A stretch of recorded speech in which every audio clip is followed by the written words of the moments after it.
Hi friends, இன்னைக்கு சமையக்கட்டில் போய் சமைக்க பார்த்தா எண்ணெயெல்லாம் முடிஞ்சு போச்சு. ஐயோ என்னடா பண்ணுறதுன்னு டக்குன்னு செக்குக்கு போனால் அங்கே ஒரே கூட்டம்.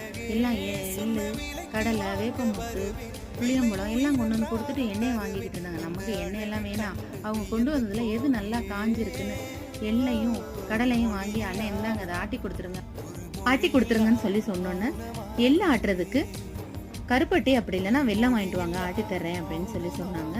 அப்புறம் வெல்லம் வாங்கி கொடுத்து ஆட்டி எடுத்துகிட்டு வந்தாச்சு. அப்போ எண்ணெயை தனியாக பிரித்து வந்தோன்னே எண்ணெயை நம்மகிட்ட கொடுக்க ஆரம்பிச்சுட்டாங்க. ஆட்டுக்குழிக்கு பதிலாக புண்ணாக்கை எடுத்துக்கட்டுமான்னு கேட்டாங்க. நீங்களே புண்ணாக்கை வச்சுக்கோங்க, எங்களுக்கு எண்ணெயை மட்டும் கொடுங்க அப்படின்னு சொல்லிட்டு எண்ணெயை வாங்கிட்டு நாங்கள் கிளம்ப ஆரம்பிச்சிட்டோம். வீட்டில் வந்து சமையலுக்கு இந்த மாதிரி நம்ம சுத்தமான எண்ணெய் பயன்படுத்தும் போது நமக்கும் திருப்தியாக இருக்கும், நல்ல வாசமாக இருக்கும், டேஸ்ட்டும் நல்லாயிருக்கும், ரொம்ப நாள் கெட்டு போகாமல் நல்ல மணமாக இருக்கும்.